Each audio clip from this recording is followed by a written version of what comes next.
Ito ay rated SPG, striktong patnubay at gabay ng magulang ang kailangan. Matatauhan na nga si Ramon sa mga revelasyon na sinabi sa kanya ni Marites na hindi pala totoong tanggol ang kasama nila sa mansyon kundi isa itong impostor.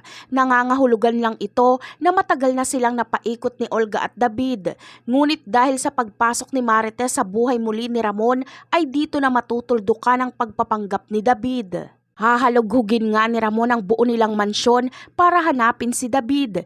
Gigil siyang ipatikim dito ang parusang kailanman ay hindi niya makakalimutan. Hindi kasi matanggap ni Ramon na sa tagal ng panahon ay pinapaikot lang pala siya sa kasinungalingan ng huwad na tanggol. Kaya ngayon ay grabe ang pagtatago ni David sa mansyon, wag lang siyang makita ni Ramon.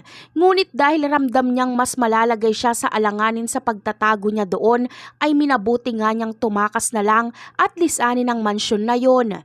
Ngunit dahil nga nakapalibot na ang mga tauhan ni Ramon at sa iniindang sugat sa paa ni David, ay malabong agad siyang makatakas doon. Kaya naman mukhang dito na magtatapos ang karakter ni David dahil tatapusin na siya ni Ramon. Walang pakialam si Ramon kahit magalit pa sa kanya si Marites, basta ang mahalaga sa kanya ay mapagbayad niya si David sa kasalanang nagawa nito sa kanya. Pagkatapos nun ay dito na aalamin ni Ramon kay Marites kung sino ba talaga ang totoong tanggol at kung paano niya ito makikilala. Kaya si Marites na mismo ang gagawa ng paraan para magkita ang kanyang mag-ama. Ngunit hindi nga malinaw kung sa muling pagharap ni Ramon at tanggol ay magiging maayos ba sila o mas lalo lang kakamuhian ni tanggol si Ramon.